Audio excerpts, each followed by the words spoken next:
नमस्कार। आज के इस खास विश्लेषण में हम बात करेंगे एक ऐसी चीज की जो हमारे रोजमर्रा के जीवन का, खासकर हमारी सुबह की शुरुआत का एक बहुत ही अभिन्न हिस्सा है। हम बात कर रहे हैं हेयर केयर की, और अधिक सटीकता से कहें तो शैम्पू की। बाहर से देखने पर यह प्लास्टिक की बोतलों में भरा एक साधारण सा खुशबूदार लिक्विड लगता है ना, लेकिन क्या कभी आपने सोचा है कि ये असल में आया कहाँ से? आज हम शैम्पू के इतिहास, इसके पीछे के विज्ञान और कुछ ऐसे आश्चर्यजनक तथ्यों की गहराई में जाएंगे जो शायद इस बारे में हमारा नजरिया हमेशा के लिए बदल देंगे। तो चलिए इस बेहद दिलचस्प सफर की शुरुआत करते हैं। तो चलिए, सबसे पहले एक बुनियादी सवाल से शुरू करते हैं। जब हम शैम्पू शब्द सुनते हैं तो दिमाग में सबसे पहले क्या आता है? शायद कोई बड़ी मल्टीनेशनल कंपनी या अमेरिका और ब्रिटेन की कोई हाईटेक लैब, है ना? ये एक बहुत ही आम धारणा है कि शैम्पू पश्चिमी देशों का एक आधुनिक केमिकल से भरा आविष्कार है। लेकिन रुकिए, इतिहास के पन्ने कुछ और ही कहानी बयां करते हैं। सच तो यह है कि आज दुनिया भर में हम जिस शैम्पू का इस्तेमाल करते हैं उसकी जड़ें पश्चिमी देशों में नहीं, बल्कि पूरी तरह से हमारी भारतीय परंपरा में गहराई तक समाई हुई हैं। अगले कुछ मिनटों में हम इसी शानदार सफर पर निकलने वाले हैं। हम शुरुआत करेंगे शैम्पू की भारतीय जड़ों से, फिर जानेंगे डॉक्टर ब्राइटन की शाही चंपी की वो अनोखी कहानी और समझेंगे हर्बल वॉश के असली विज्ञान को। इसके बाद हम आंवला, रीठा और शिकाकाई के जादू, मिट्टी से बाल धोने के प्राचीन रहस्य और आखिर में आधुनिक हेयर केयर की पूरी सच्चाई पर नजर डालेंगे। तो आइए सबसे पहले अपनी टाइम मशीन में बैठते हैं और सीधे 1500 के दशक के भारतीय उपमहाद्वीप में चलते हैं।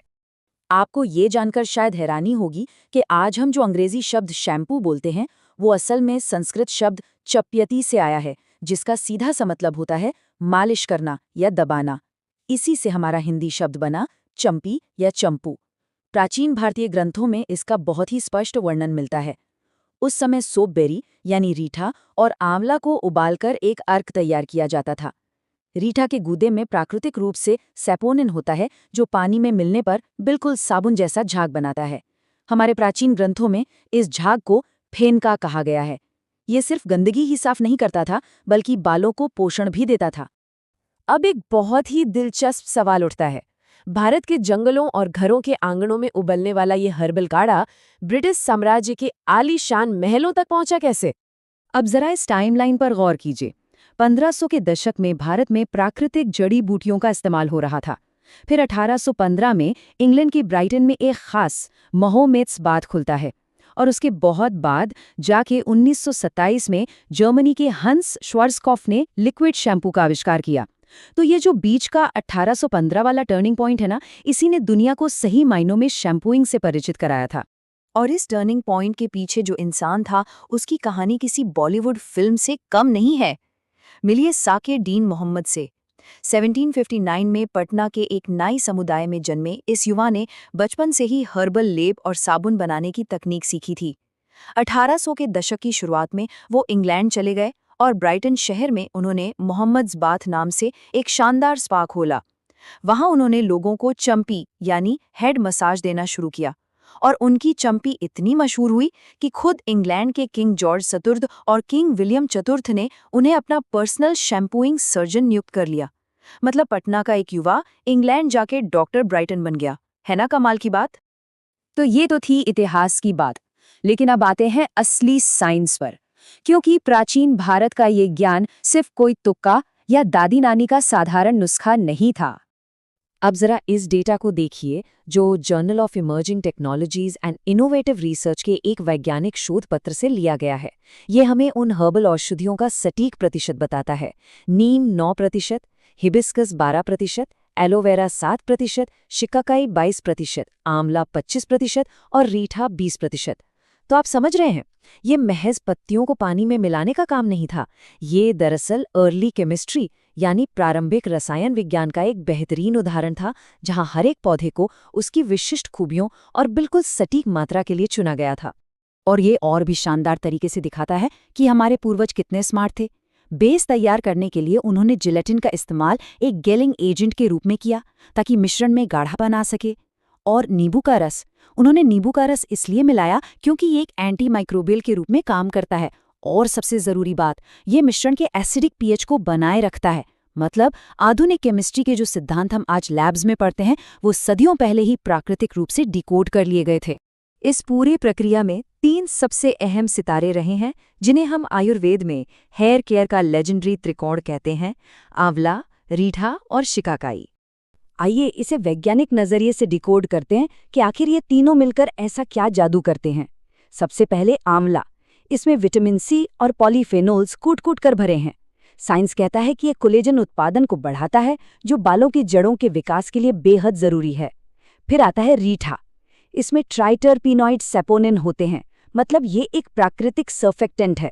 ये बाजार वाले कठोर सल्फेट्स की तरह स्कैल्प के प्राकृतिक तेलों को नहीं छीनता, बल्कि बहुत ही सौम्यता से सफाई करता है। और तीसरा है शिकाकाई। इसकी अम्लता कम होती है जिससे ये पीएच को संतुलित रखता है, और इसके एंटीफंगल गुण मालासेजिया नाम के फंगल से लड़ते हैं जो डेंड्रफ का असली विलन है। और फायदे यहीं खत्म नहीं होते। ये प्राकृतिक त्रिकोण हमारी रोजमर्रा की समस्याओं का भी बेहतरीन इलाज है। आंवला के एंटीऑक्सीडेंट्स बालों के पिगमेंट उत्पादन को बढ़ाते हैं, जिससे समय से पहले बाल सफेद नहीं होते। ये एक्स्ट्रा तेल को हटाता है, लेकिन स्कैल्प की प्राकृतिक नमी को छीने बिना। और एक बहुत ही दिलचस्प बात, आयुर्वेद के अनुसार इस पूरे रूटीन का सबसे ज्यादा फायदा तब मिलता है जब इसे ब्रह्म मुहूर्त यानी सुबह 4 से 6 बजे के बीच किया जाए, क्योंकि ये समय हमारे शरीर की प्राकृतिक सर्कैडियन रिदम से सबसे ज्यादा मेल खाता है। तो अब इसे इस्तेमाल कैसे करें? तरीका बहुत ही सीधा और प्रैक्टिकल है। बस इन तीनों को धूप में सुखाकर बारीक पाउडर बना लीजिए। फिर इन्हें बराबर मात्रा में मिलाइए। नहाने से पहले इस पाउडर में गर्म पानी मिलाकर एक पेस्ट तैयार कर लें। इसे गीले स्कैल्प पर लगाकर बस 5 मिनट तक हल्के हाथों से मसाज करें और गुनगुने पानी से धो लें। बस इतना आसान है अपनी जिंदगी से केमिकल्स को बाहर निकालना और इस प्राचीन विज्ञान को अपनाना। खैर, आंवला, रीठा और शिकाकाई के अलावा प्राचीन भारत में बालों को संवारने का एक और बेहद रहस्यमय तरीका था। जी हाँ, हम बात कर रहे हैं मिट्टी की। सुनने में थोड़ा अजीब लग सकता है कि गंदगी को साफ करने के लिए मिट्टी का इस्तेमाल, लेकिन ये सच है। रेसूल, बेंटोनाइट और क्योलिन जैसी क्ले का इस्तेमाल भारत की पीढ़ियों पुरानी परंपरा है, जो अब विदेशों में भी बहुत पॉपुलर हो रही है।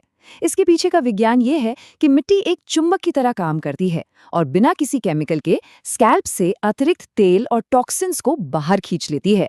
सबसे जरूरी बात, हमारे स्कैल्प का प्राकृतिक पीएच लेवल लगभग 4.5 होता है। जहां बाजार के शैम्पूज इस बैलेंस को बिगाड़ देते हैं, वहीं मिट्टी इसे एकदम सुरक्षित रखती है। इससे बाल मुलायम रहते हैं और उनका रूखापन प्राकृतिक तरीके से खत्म हो जाता है। तो इतिहास, विज्ञान और इन बेहतरीन प्राचीन पद्धतियों को समझने के बाद अब वक्त आ गया है कि हम आज की आधुनिक सच्चाई का सामना करें। तो सबसे अहम बात ये है कि जब हम आधुनिक लिक्विड शैम्पू और पारंपरिक हर्बल वॉश की तुलना करते हैं तो अंतर बिल्कुल साफ है। एक तरफ 1927 में खोजा गया आधुनिक शैम्पू है, जो पूरी तरह से सिंथेटिक रसायनों पर निर्भर है। ये स्कैल्प के प्राकृतिक तेलों को बेरहमी से छीन लेता है और पीएच बैलेंस को पूरी तरह डैमेज करता है। और दूसरी तरफ 1500 के दशक से चली आ रही पारंपरिक विधि है, जो प्राकृतिक सैपोनिन का इस्तेमाल करती है, नमी को सहेज कर रखती है, और आज का विज्ञान भी जिसकी प्रभावशीलता को पूरी तरह प्रमाणित कर रहा है। ये सीधे तौर पर नुकसान और पोषण के बीच का चुनाव है। तो आखिर में इस पूरी चर्चा को समेटते हुए मेरे मन में एक बेहद गहरा सवाल आ रहा है। आज दुनिया भर के लोग, बड़ी बड़ी कॉस्मेटिक कंपनियां और वैज्ञानिक वापस आंवला, रीठा, शिकाकाई और मिट्टी की ओर भाग रहे हैं। हम ठीक उसी बिंदु पर वापस आ गए हैं जहां हमारे पूर्वजों ने 500 साल पहले शुरुआत की थी।